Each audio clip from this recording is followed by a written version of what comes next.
Hi! Hello! నమస్తే. Welcome to మనం TV. నేను మీ చార్మి.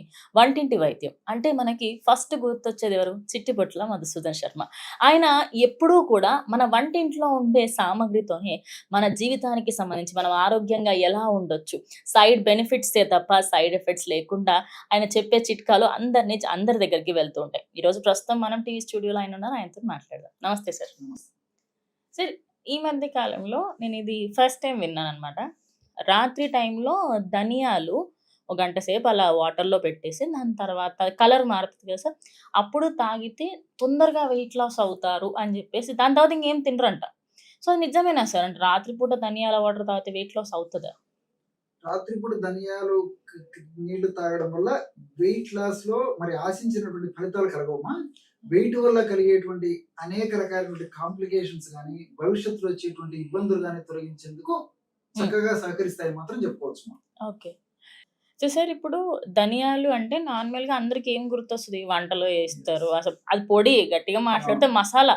ఒక మసాలా మన బాడీకి బెనిఫిట్ ఎలా చేస్తుంది? అంటే ఇన్ కేస్ వెయిట్ లాస్‌లో కాకపోయినా లేకపోతే ఆ ధనియాల నీళ్ళు తాగితే బెనిఫిట్స్ ఏమైనా ఉంటాయా? కొంతో గొప్పో? సో, ఈ రోజుల్లో హ్మ్. స్ట్రెస్ లైఫ్ ఇంచుమించు చిన్న పిల్లల నుంచి పెద్దల వరకు ఉందమ్మా.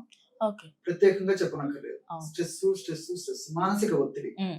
ఎవరి స్థాయిలో సంబంధించి వారి స్థాయికి సంబంధించిన మానసిక ఒత్తిడి. హ్మ్. మానసిక ఒత్తిడి పెరగడం వల్ల దేహంలో అనేక రకాలైన హానికారకమైన రసాయన పదార్థాలు ఉత్పత్తి అయ్యి, ఆ యొక్క ప్రభావము మనసు మీదనే కాకుండా శరీరం మీద పడేసి, అవును. దానివల్ల షుగర్ రావచ్చు, బీపీ రావచ్చు, హార్మోనల్ ఇంబాలెన్సెస్ రావచ్చు, కొలెస్ట్రాల్ సమస్యలు రావచ్చు, గుండె హ్మ్. జబ్బులు రావచ్చు, అదేవిధంగా రక్తనాళాలకు సంబంధించిన సమస్యలు రావచ్చు, మెదడుకు సంబంధించిన సమస్యలు రావచ్చు. హ్మ్. ఇలాగ అనేక రకాలైన సమస్యలు వస్తుంటాయి మనకు. సో, ఈ ధనియాల నీళ్లు తాగడం వల్ల ధనియాల్లో ఉన్నటువంటి టర్పిన్స్, కొరియండాలు, ఇతర అనేక రకాలైనటువంటి ఇలాంటి అనేక రకాల రసాయన పదార్థాలు ప్రత్యక్షంగా, పరోక్షంగా మానసిక ఒత్తిడిని తగ్గించేందుకు ఉపయోగపడతాయి. ఓకే. సో, ఎప్పుడైతే మానసిక ఒత్తిడి తగ్గుతుందో అప్పుడు రాత్రి పూట పడుకున్న వెంటనే నిద్ర అవ్వడం మొదలవుతుంది. కంటి నిండా హ్మ్. నిద్రపోతే ఒంటి నిండా ఆరోగ్యం అని చెప్పేసి మన పెద్దలు చెప్తుంటారు. ఓకే. అంతే కదమ్మా! కరెక్టే మనకి సార్. ఎన్ని బాధలున్నా రాత్రి పడుకున్నప్పుడు కంటి నిండా నిద్రపోతే హ్మ్.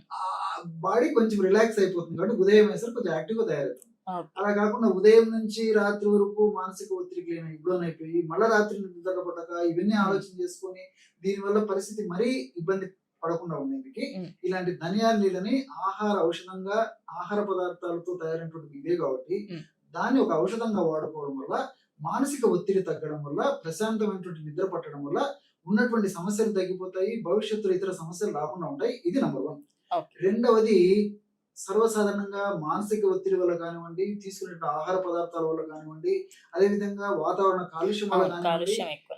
ఏ కారణం వల్లైనా ఈ మధ్య కాలంలో చిన్న వయస్సు నుంచి బీపీ రావడం మొదలైందన్నమాట. ఆ! నిజమే సార్. మీరు బాగా గమనించండి. చిన్న చిన్న పిల్లలు BP, low BP, high BP అబ్బా! టాబ్లెట్‌లు కూడా యేసుకుంటారు సార్ కొందరు. ఎగ్జాక్ట్‌లీ. హ్మ్. సో, ఈ ధనియాల నీళ్ళను వాడుకోవడం వల్ల ధనియాల్లో ఉన్నటువంటి కొన్ని రకాల రసాయన పదార్థాల యొక్క ప్రభావం చేత రక్తనాళాలు వ్యాకోచం చెందించేటువంటి స్వభావము ధనియాల నీళ్ళలో ఉందన్నమాట. ఓకే. ఎప్పుడైతే రక్తనాళాలు వ్యాకోచం చెందుతాయో అప్పుడు రక్త సరఫరా సజావుగా జరుగుతుంది. హ్మ్. గుండె ఫంక్షన్, హార్ట్ ఫంక్షన్ మెరుగవుతుంది. హ్మ్. సో, రక్త సరఫరా ఎప్పుడైతే సజావుగా జరుగుతుందో దానివల్ల బీపీ నియంత్రణలో ఉండడానికి అవకాశం ఉంటుంది. బీపీ వల్ల ఓకే. వచ్చేటువంటి కాంప్లికేషన్స్ కూడా రాకుండా ఉంటాయన్నమాట. ఓకే. ఈ బీపీకి ఈ విధంగా కూడా పనిచేస్తుంది. హ్మ్. ఇంకోటి ఏంటంటే ఈ యొక్క ధనియాలకు సంబంధించినటువంటి ధనియాల నీళ్ళలో ఉన్నటువంటి మనకు ఉపయోగపడేటువంటి ఈ యొక్క ఫైబర్ ఏదైతే ఉందో హ్మ్. ఈ ఫైబర్ కూడా జీర్ణ వ్యవస్థను మెరుగుపరిచి మనం తీసుకున్న ఆహార పదార్థాలు చెడు పదార్థాల యొక్క ప్రభావాన్ని దేహం మీద పడకుండా చేసేందుకు కూడా ఈ యొక్క ధనియాల నీళ్ళు ఉపయోగపడతాయి. ఓకే. ఈ విధంగా అనేక రకాలుగా మల్టిపుల్ బెనిఫిట్స్ ఈ యొక్క ధనియాల నీళ్ళ వల్ల కలుగుతాయి. అంతేకాకుండా మరొక ప్రయోజనం ఏంటంటే ఈ కాలంలో మరి మానసిక ఒత్తిడి వల్ల కానివ్వండి, నేను ఇంతకుముందే చెప్పినటువంటి వివిధ రకాల కారణాల రీత్యా మన దేహంలో ఈ ఆమ్లత్వం పెరిగిపోతుంది ముఖ్యంగా రక్తంలో. ఆ!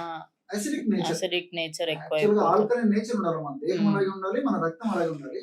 సో, ఈ అసిడిక్ నేచర్ ఎప్పుడైతే పెరిగిపోతుందో అనేక రకాలైనటువంటి అంతు చిక్కని అంతుబట్టని జబ్బులు కూడా రావడం మొదలైందన్నమాట. హ్మ్. సో, బాడీని ఎప్పుడైతే మనము ఈ యొక్క ఆల్కలైన్ నేచర్‌కు ఉంచగలుగుతామో అప్పుడు ఇలాంటి జబ్బులు రాకుండా ఉంటాయి. ముఖ్యంగా ఈ క్యాన్సర్ ఇలాంటి భయంకరమైన జబ్బులు కూడా రాకుండా ఉంటాయి.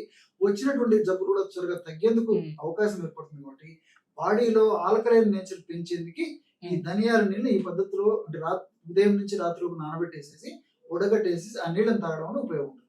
సార్ ఇంకోటి ఇప్పుడు నార్మల్‌గా ఇప్పుడు ధనియాల నీళ్ళనే గాదు. ఏదైనా సరే డాక్టర్‌లు ఏం జెప్తారు ధనియాలు అప్పటిదప్పుడు అలా వేడి నీళ్ళలో వేయడం గాని, లేకుంటే దాల్చిన చెక్క గాని, వేడి నీళ్ళలో అప్పుడు చెక్క వేయమంటారు. మనోళ్ళకి కొంచెం బద్ధకం గదా! 2, 3 పొడులు చేసుకొని పెట్టుకుంటారు. అది కరెక్ట్ అండి. పొడి బెనిఫిట్ ఎక్కువిస్తుందా? లేకపోతే డైరెక్ట్‌గా వేసిన దాల్చిన చెక్కనే గాని, లేకపోతే ధనియాలు డైరెక్ట్‌గా వేసింది ఎక్కువ బెనిఫిట్ ఇస్తుందా? ధనియాలను అలాగే వేస్తే బాగా నానబెట్టాల్సొస్తుందమ్మా. హ్మ్. లేదా పౌడర్ అయితే మాత్రం వేడి నీళ్ళలో కలిపి తాగొచ్చు గానీ, పౌడర్ నేను వేడి నీళ్ళలో వేసి వేడి వేడి చేయడం గానీ, ఎక్కువగా హ్మ్. వేడి నీళ్ళలో ఎక్కువసేపు వేడి నీళ్ళలో అలాగే ఉంచడం గానీ, తర్వాత నీళ్ళలో వేసి మరిగించడం వల్ల గానీ కొన్ని ఔషధ గుణాలు కోల్పోయేటువంటి అవకాశం ఉంటుంది కాబట్టి, ఓకే. 2 వాడుకోవచ్చును. పొడి వాడుకోవాలంటే మరి వేడి నీళ్ళలో వేసేసి గోరువెచ్చగా ఉన్నప్పుడు తాగడం మంచిది. హ్మ్. లేకపోతే నీళ్లు మరిగేటప్పుడు అలాంటి పొడి వేసేసి దించిన తర్వాత గోరువెచ్చగా ఉన్నప్పుడు తాగడం మంచిది.